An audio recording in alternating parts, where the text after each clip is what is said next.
পানির বোতলে মেয়াদ উত্তীর্ণ তারিখ লেখা কেন থাকে, অথচ পানি তো কখনো নষ্টই হয় না? আর এটিএম মেশিনের ডায়াল অপশনে ডট কেন থাকে? এবং ইন্ডিয়ায় আগে 1 টাকার মুদ্রায় ধানের শীষ থাকতো, কিন্তু আজকাল মুদ্রায় থামস আপের চিহ্ন আঁকা থাকে। কিন্তু থামস আপের চিহ্নই বা কেন, এবং এটা দেওয়ার কারণই বা কি? এবং সবচেয়ে গুরুত্বপূর্ণ প্রশ্ন, দুধ সবসময় প্যাকেটেই কেন আসে, অথচ কোল্ড ড্রিঙ্কস তো বোতলে আসে? তো বন্ধুরা, আজকের ভিডিওটি খুবই ইন্টারেস্টিং হতে যাচ্ছে, যা আপনি হয়তো আগে জানতেনই না। তাই অনুরোধ থাকবে শেষ পর্যন্ত দেখার জন্য। আর এখনো যারা চ্যানেলটি সাবস্ক্রাইব করেনি তারা করে দিন। বন্ধুরা, আপনি কি একজন ইন্ডিয়ান সিটিজেন? তাহলে হয়তো আপনি কখনো খেয়াল করেছেন পুরনো 1 টাকার মুদ্রায় গমের শীষ আঁকা থাকতো, কিন্তু এখন তার জায়গা নিয়েছে একটি থামস আপ করা হাত। কিন্তু থামস আপের চিহ্নই বা কেন? এই একই প্রশ্ন যদি আমি আমার বন্ধুকে জিজ্ঞাসা করতাম, তাহলে হয়তো সে বলতো, ভাই, আগে 1 টাকায় শস্য পাওয়া যেত, তাই শস্যের চিহ্ন আঁকা ছিল। কিন্তু আজকাল 1 টাকায় ঠ্যাঙ্গাও পাওয়া যায় না, তাই ঠ্যাঙ্গার চিহ্ন আঁকা আছে। কিন্তু মামা, ব্যাপারটা এরকম না। আমি নিজে একটু রিসার্চ করলাম, পরে জানতে পারলাম যে এই পরিবর্তন শুধু নকশার জন্য নয়, এর পেছনে লুকিয়ে আছে একটি বড় বার্তা। 1957 সালে ভারতে প্রথমবার দশমিক পদ্ধতির মুদ্রা চালু হয়। সেই সময় সবচেয়ে বড় সমস্যা ছিল খাদ্যশস্যের অভাব। তাই 1 টাকার মুদ্রায় গমের শীষের প্রতীক রাখা হয়েছিল, যাতে প্রতিটি পেটে খাবার পৌঁছায়। কিন্তু 2000 সালের পর ভারত বদলাচ্ছিল। অর্থনৈতিক উন্নতি, শিক্ষা, প্রযুক্তি এবং আত্মবিশ্বাস দেশের পরিচয় হয়ে উঠছিল। এই চিন্তাধারা নিয়েই 2005 সালে কমন ম্যান সিরিজ শুরু হয় এবং 2008 সালে নতুন 1 টাকার মুদ্রা আসে, যাতে থামস আপের চিহ্ন ছিল। ভারতে এর অর্থ হলো, সব ঠিক আছে, এগিয়ে যাও, জয় তোমারই হবে। অর্থাৎ ভারতের উজ্জ্বল ভবিষ্যৎকে বেস্ট অব লাক হিসেবে দেখানো হচ্ছিল। আর এখন মুদ্রা শুধু ক্ষুধা মেটানোর প্রতীক নয়, বরং আশা এবং অগ্রগতি বার্তা নিয়ে শুরু করেছে। আর এই পরিবর্তন যখন এলো, তখন ভারতে প্রথম মহিলা রাষ্ট্রপতি প্রতিভা পাটেল পদে ছিলেন। তাই এই মুদ্রায় মহিলার হাত আছে, যার উদ্দেশ্য হচ্ছে দেশকে বোঝানো যে নারীরাও এগিয়ে যেতে পারে এবং দেশের উন্নতিতে সমানভাবে অংশ নিতে পারে। তো বন্ধুরা, এখন আপনারা কমেন্ট করে জানান যে আপনার পকেটে এখন কত টাকার নোট বা মুদ্রা আছে, যারা আমার ইন্ডিয়ান সিটিজেন অর্থাৎ ভারতীয় ভাইয়েরা আছেন। কখনো কি খেয়াল করেছেন, অনেক বিল্ডিং এর লিফটে বোতাম চাপলে 12 এর পর সরাসরি 14তম তলায় চলে আসে, কিন্তু এর মধ্যে 13তম তলা হারিয়ে যায়। প্রথম নজরে মনে হয় হয়তোবা নম্বর ভুল, কিন্তু সত্যি হলো এর পেছনে একটি মজার কারণ লুকিয়ে আছে। আসলে 13 সংখ্যাটিকে অনেক সংস্কৃতিতে অশুভ হিসেবে মনে করা হয়। পশ্চিমা দেশগুলোতে তো এটির ভয় এতটাই বেশি যে ট্রিস্কাইডে কাফোবিয়া বলে, অর্থাৎ 13 সংখ্যার ফোবিয়া। সেখানে বিশ্বাস যে 13তম তলায় থাকা বা কাজ করা খারাপ ভাগ্য নিয়ে আসতে পারে। এখন ভাবুন, যদি কোনো হোটেল বা অফিসে 13তম তলা তৈরি করা থাকে এবং সেখানে কেউ থাকতে রাজি না হয়, তাহলে পুরো তলাটি ব্যবহারিকভাবে অকেজো হয়ে যাবে। এ কারণেই বিল্ডাররা স্মার্ট উপায়ে নম্বরিং বদল করে দেয় এবং 12 এর পরে সরাসরি 14 লিখে দেয়। কিন্তু সব জায়গায় কি এমনটা হয়? কিন্তু এমনটা আসলে জরুরিই নয়। এই প্রথা বেশিরভাগ আমেরিকা এবং ইউরোপের ভবনগুলোতে আপনারা সাধারণত দেখতে পাবেন। ভারতেও হয়তো অনেক বিল্ডিং এ আপনি এরকম 13 তলা পার হয়ে যেতে পারেন, কিন্তু অন্যান্য অনেক দেশ রয়েছে যাতে এইরকম কোনো কিছুই মানা হয় না। যারা সাধারণত এগুলোতে বিশ্বাস করে না, সেই সব দেশেই মূলত এসবের কিচ্ছুই হয় না। কিন্তু কিছু কিছু দেশ আছে যারা এসবে বিশ্বাস না করলেও বিল্ডাররা আন্তর্জাতিক ট্রেন্ড অনুসরণ করে 13তম তলা বাদ দিয়ে 14তম তলায় চলে যায়। আপনি কি কখনো খেয়াল করেছেন, পানির বোতলে মেয়াদ উত্তীর্ণ তারিখ লেখা থাকে, কিন্তু পানি তো কখনো নষ্টই হয় না ভাই? তাহলে এই তারিখ শেষ পর্যন্ত কেনই বা থাকে? কি সত্যিই পানিও কি মেয়াদ উত্তীর্ণ হয়ে যায়? ভাবলেই মস্তিষ্ক উল্টো দিকে চলতে শুরু করে, তাই না? কিন্তু আসল গল্পটা একটু আলাদা। আসলে পানি তো পরিষ্কার এবং বিশুদ্ধ থাকে, বছর পর বছর যেমন তেমনই থাকে। কিন্তু যে বোতল, মানে প্লাস্টিকের তৈরি যে বোতলটা রয়েছে, সেটা ধীরে ধীরে পুরনো হতে শুরু করে। সময়ের সাথে সাথে প্লাস্টিক থেকে ছোট ছোট রাসায়নিক পানিতে মিশতে শুরু করে, এবং এগুলো আমাদের স্বাস্থ্যের জন্য একদমই ভালো না। এ কারণেই কোম্পানিগুলো বোতলের ওপরে মেয়াদ উত্তীর্ণ তারিখ লিখে দেয়, যাতে আমরা জানতে পারি যে কতদিন পর্যন্ত এই বোতল ও পানি নিরাপদ থাকবে।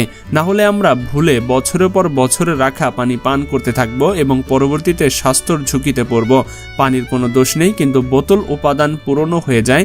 এটি দেখে মানুষ অবাক হয়ে যায় যে, আরে, পানি তো কখনো নষ্টই হয় না, তাহলে এই তারিখ আবার কিসের? কিন্তু আসলে এই তারিখ আমাদের স্বাস্থ্যের যত্ন নেওয়ার জন্য। এটা পানি ঠিক থাকার কোনো ডেট না, এটা হচ্ছে বোতল কতদিন টিকবে সেটার ডেট, যাতে আমরা নিশ্চিত ক্ষতি থেকে বেঁচে থাকতে পারি। কখনো কি লক্ষ্য করেছেন রেলওয়ে স্টেশনের সব ঘড়ি একরকম কেন হয়? প্রতিটি প্ল্যাটফর্মে সেই একই গোলাকার সাদা ব্যাকগ্রাউন্ড এবং কালো সংখ্যা, যেখানে প্রতিটি ঘড়ির নকশা কপি পেস্ট করা হয়েছে। আসলে এই নকশা এমনিই বাছাই করা হয়নি, রেলওয়ে বিশেষভাবে এই কারণে ঠিক করেছে যাতে ভিড় ভরা স্টেশনে সবাই দূর থেকে সহজেই ঘড়ি চিনতে পারে।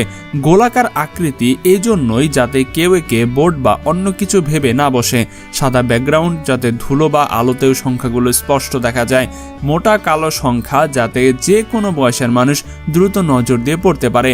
এবং সবচেয়ে মজার বিষয় হচ্ছে এই নকশাটি এত বছর ধরে একই রয়েছে, কারণ এটি সবচেয়ে সহজ এবং কার্যকরী উপায়।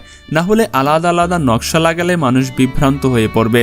তাই পরের বার স্টেশনে ঘড়ি দেখলে বুঝতে যাবেন যে এটি শুধু ঘড়ি নয়, সবার জন্য তৈরি করা একটি স্মার্ট নকশা যা ট্রেনের আগে আপনার মস্তিষ্ককে সামলায়। একটু ভাবুন, আপনি কোনো উঁচু বিল্ডিংয়ের 40তম তলায় দাঁড়িয়ে আছেন এবং হঠাৎ ইচ্ছা হলেও জানালা খুলে তাজা বাতাস নেওয়ার, কিন্তু যেইমাত্র জানালা খুলতে যাবেন বুঝতে পারবেন জানালাগুলো তো খোলাই হয় না। এখন প্রশ্ন হলো, শেষ পর্যন্ত কেন? কি শুধু নকশা নাকি এর পেছনে কোনো বড় রহস্য লুকিয়ে আছে?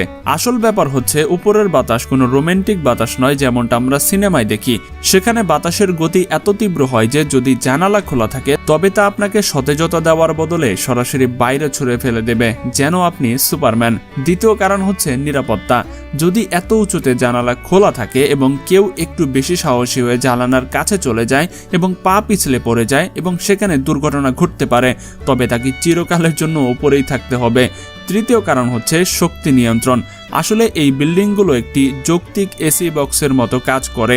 এখানে বাতাস এবং তাপমাত্রা পুরো সিস্টেমিক দিয়ে নিয়ন্ত্রিত করা হয়। যদি কেউ জানালা খুলে দেয় তবে বাইরের গরম বাতাস ভেতরে আসবে এবং এসির সিস্টেম বিগড়ে দেবে। সাথে বিল্ডিংয়ের বিল এত বেশি বেড়ে যাবে যে মালিক বলবে, বেটা এখন তুমিই শোধ করে দাও। তাই এই কারণে গগনচুম্বী ভবনগুলোর জানালা উপরের দিকে বন্ধই থাকে।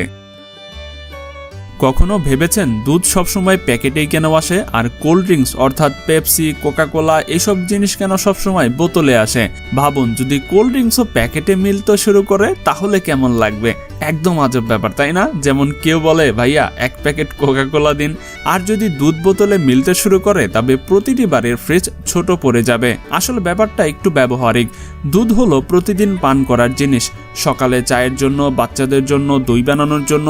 এটা এতটাই সস্তা এবং হালকা হয় যে দ্রুত ব্যবহার করতে হয়। তাই এটাকে সস্তা এবং হালকা রাখতে হয় এবং দ্রুত ব্যবহার করতে হয়, না হলে নষ্ট হবার সম্ভাবনা বেড়ে যায়। তাই দুধকে প্যাকেটে প্যাক করা হয়, যা সস্তা পড়ে এবং ব্যবহারের পর রিসাইকেলও করা যায়।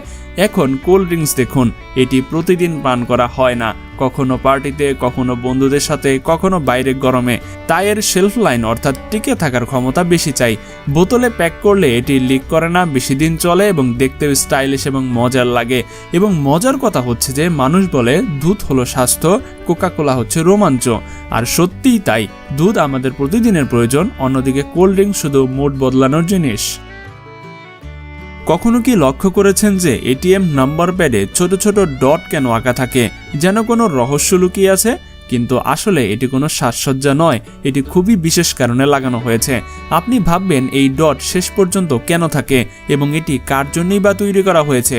আসলে এই ডটগুলো ব্রেইল লিপির অংশ, যা তাদের জন্য সহায়ক যারা দেখতে পারে না বা কম দেখতে পান। যখন কোনো ব্যক্তি এটিএমে আসে এবং তার পর্দায় কিছু দেখতে না পান, তখন তিনি এই ডটগুলো স্পর্শ করে নম্বর চিনতে পারেন এবং সহজেই লেনদেন করতে পারেন। এভাবেই এই ডটগুলো এটিএমকে সবার জন্য ব্যবহার উপযোগী করে তোলা হয়েছে। ব্রেইল লিপিতে প্রতিটি সংখ্যা এবং অক্ষর বিশেষ বিন্দু আকারে লেখা হয়, যেখানে আঙ্গুল দিয়ে অনুভব করা যায়। এই কারণে এটিএম নম্বর প্যাডে প্রতিটি সংখ্যার সাথে আলাদা আলাদা ডট আঁকা থাকে, যাতে কোনো ব্যক্তি না দেখেই শুধু স্পর্শ করে নম্বর চিনতে কোনো সমস্যা না হয়। এই ডটগুলো বলে যে প্রযুক্তি শুধু স্মার্ট লোকদের জন্য নয়, বরং সবার জন্যই হওয়া উচিত। তাই এই ছোট ছোট ডটগুলো অনেক বড় বড় দায়িত্ব পালন করে। তো বন্ধুরা, এরকমই আরো মজার মজার ফ্যাক্টস দেখতে ইন্ড স্ক্রিনে দেখানো 4টি ভিডিওর যে কোনো একটা ভিডিও আপনারা দেখে আসতে পারেন।